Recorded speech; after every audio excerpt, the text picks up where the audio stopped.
అందరికీ నమస్కారం. సరస్వతి తెలుగు సాహిత్యం ఛానల్కు స్వాగతం. నా పేరు కంబం సిద్ధారెడ్డి.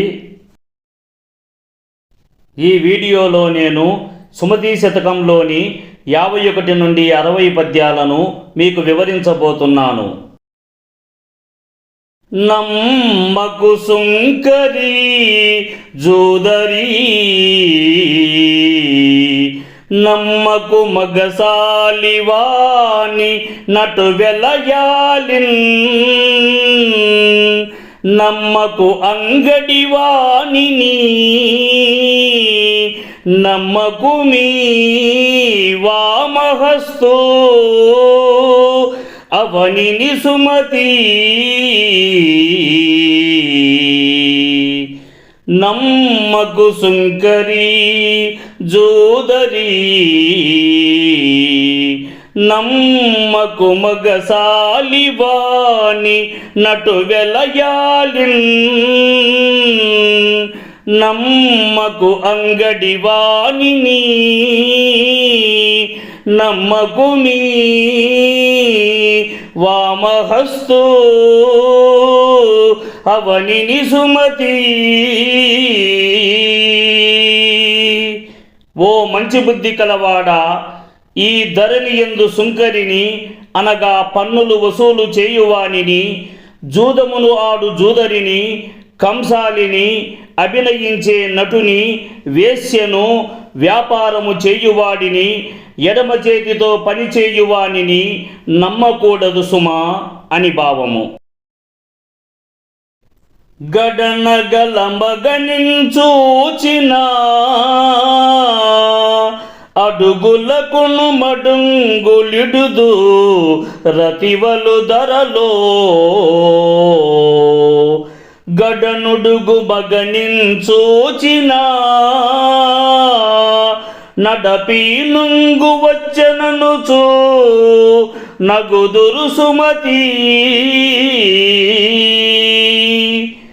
గడనగల మగనించూచిన అడుగులకును బడుంగులిడుదు రతివలు ధరలో,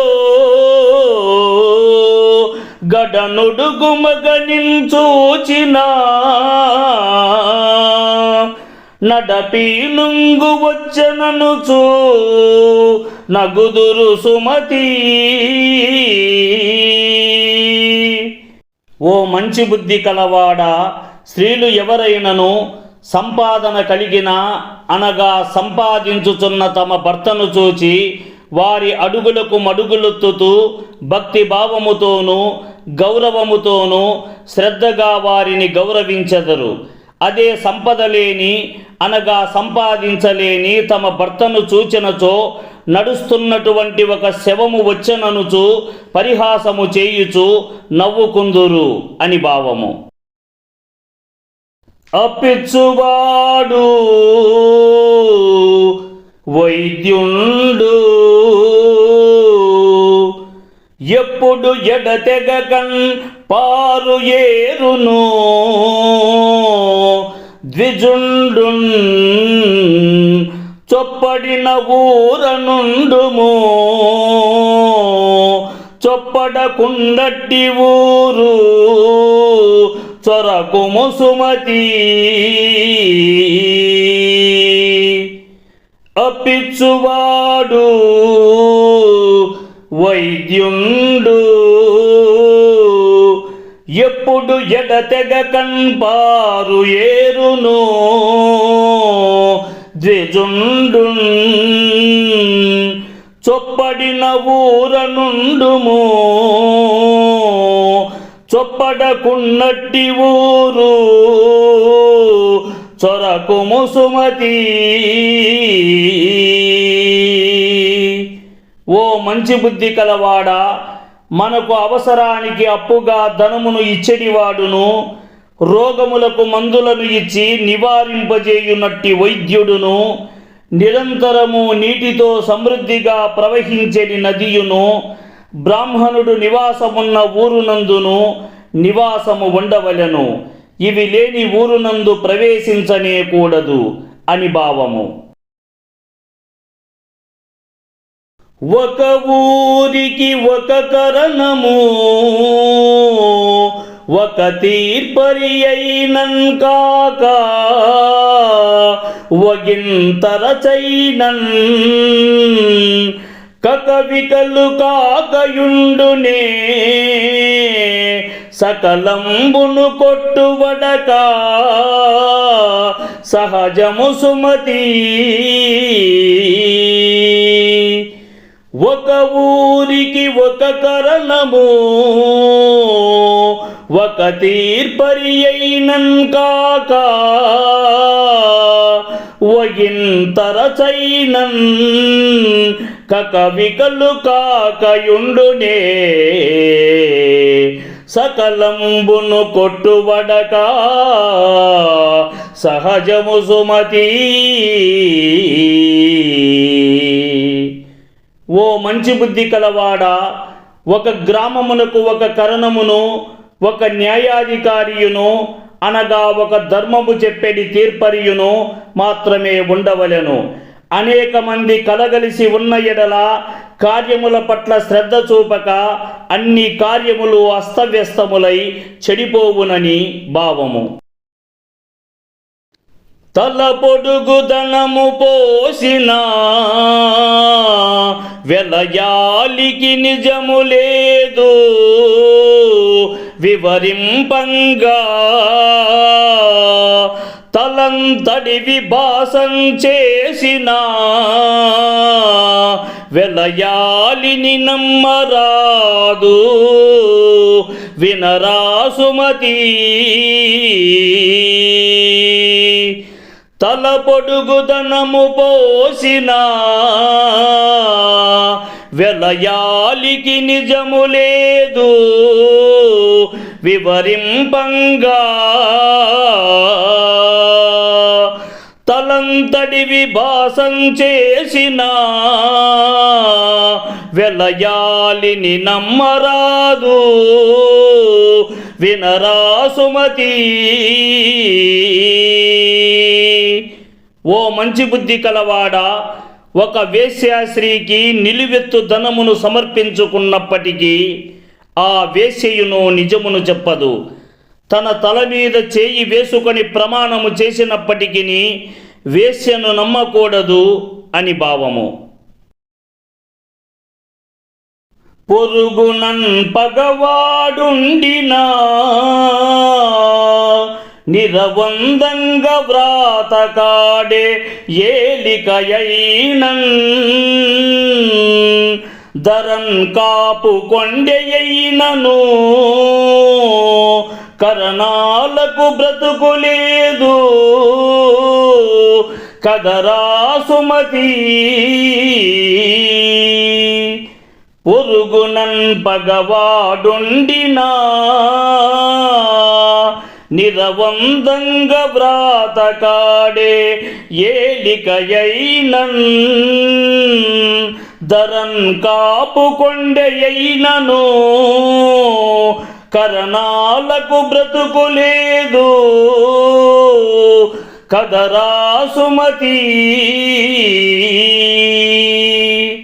ఓ మంచి బుద్ధి కలవాడా, మన ఇంటి పొరుగున మన విరోధి కాపురముండినను చాలా ఒప్పిదముగా రాయడంలో నేర్పు కలవాడే పాలించేడివాడు అయిన ఎడల ఆ గ్రామ పెత్తందారుడు చాడీలు చెప్పేడివాడైనను గ్రామ కరణములకు బ్రతుకు తెరువు ఉండదు, అనగా వారి యొక్క జీవితము సాఫీగా సాగదు అని భావము. కరణము సాదయ్యున్నను కరిమదముడిగినను పామున్ కరవకయున్నన్ ధరంతేలు మీటకున్నను కరమరుదుగా లెక్కగొనరు, కదరా సుమతి. కరణము సాదయ్యున్నను కరిమదముడిగినను పామున్ కరవకయున్నన్ దరం తేలు మీటకున్నను కరమరుదుగా లెక్కగొనరు కదరా సుమతి. ఓ మంచి బుద్ధి కలవాడా, ఈ భూమి యందు గ్రామకరణము సాధు స్వభావము కలిగి ఉన్నను అనగా మంచివాడైనను, ఏనుగు మదము తగ్గిపోయి ఉన్నదైనను, పాము కరవకపోయినను, తేలు కుట్టక ఉన్నను, జనులు వాటిని ఏమాత్రము లెక్క చేయరు కదా అని భావము. తల మాసిన ఒళ్ళు మాసిన ఒలువలు మాసిననున్ ప్రాణ వల్లభునైనన్ కులకాంతలైన రోతురు తిలకింబంగ భూమిలోనన్ తిరముగ సుమతి. తలమాసిన ఒలు మాసిన ఒలువలు మాసిననున్ ప్రాణ వల్లభునైనన్ కులకాంతలైన రోతురు తిలకింపంగ భూమిలోనన్ తిరముగ సుమతి. ఓ మంచి బుద్ధి కలవాడా, విచారించి చూడగా ఈ లోకమనందు తలపై జుట్టు మాసిపోయి ఉన్నను, స్నానము చేయక శరీరము మురికిని పట్టినను, మురికి కలిగిన వస్త్రములు ఉన్నను, అలాంటి వాడు తాను వివాహము చేసుకున్న తన భర్త అయినప్పటికీ భార్య అసహించుకొనును. ఇది నిజము. కాబట్టి ఉన్నంతలో శుభ్రముగా ఉండవలెనని భావము. ధనపతి సకుండయ్యుండియో యనయంగా శివుడు భిక్షమెత్తంగవలసెన్ తన వారికెంతం కలిగినా తన భాగ్యమే తనకు కాక తథ్యము సుమతి. ధనపతి సకుండయ్యుండియో యనయంగా శివుడు భిక్షమెత్తంగవలసెన్ తన వారికెంతం కలిగినా తన భాగ్యమే తనకు కాక తథ్యము సుమతి. ఓ మంచి బుద్ధి కలవాడా, కుబేరుడు ధనమునకు అధిపతి అయినప్పటికీ తన స్నేహితుడైన శివుడు భిక్షాటన చేయవలసి వచ్చెను. అలాగే తన దగ్గరి వారికి ఎంత ధనమున్నప్పటికీ తనకు ఉపయోగపడదని, తనకు కలిగిన సంపద మాత్రమే తనకు ఉపయోగపడునని భావము. పతి కడకున్ తన్నున్ కూర్చినా సతి కడకును వేల్పు కడకు సద్గురు కడకున్ సుతు కడకు రిత్త చేతులా మతి మంతులు చనరు నీతి మార్గము సుమతి. పతి కడకున్ తన్నున్ కూర్చిన సతి కడకును వేల్పు కడకు సద్గురు కడకున్ సుతు కడకు రిత్త చేతులా మతి మంతులు చనరు నీతి మార్గము సుమతి. ఓ మంచి బుద్ధి కలవాడా, తెలివి గలవారెవరైనను రాజు దగ్గరకును తను ప్రేమించిన భార్య దగ్గరకును భగవంతుని దగ్గరకును తన గురువు దగ్గరకు వెళ్ళునప్పుడును కుమారుని దగ్గరకు వెళ్ళునప్పుడును వట్టి చేతులతో వెళ్ళకూడదని పుష్పమో ఫలమో తీసుకొని వెళ్ళవలెనని, ఇది ఏ సంప్రదాయము అని, న్యాయమైన పద్ధతి అని భావము. మా ఛానల్ని లైక్ చేయండి, షేర్ చేయండి, సబ్స్క్రైబ్ చేసుకోండి. ఈ వీడియో చూసినందుకు మీ అందరికీ ధన్యవాదములు.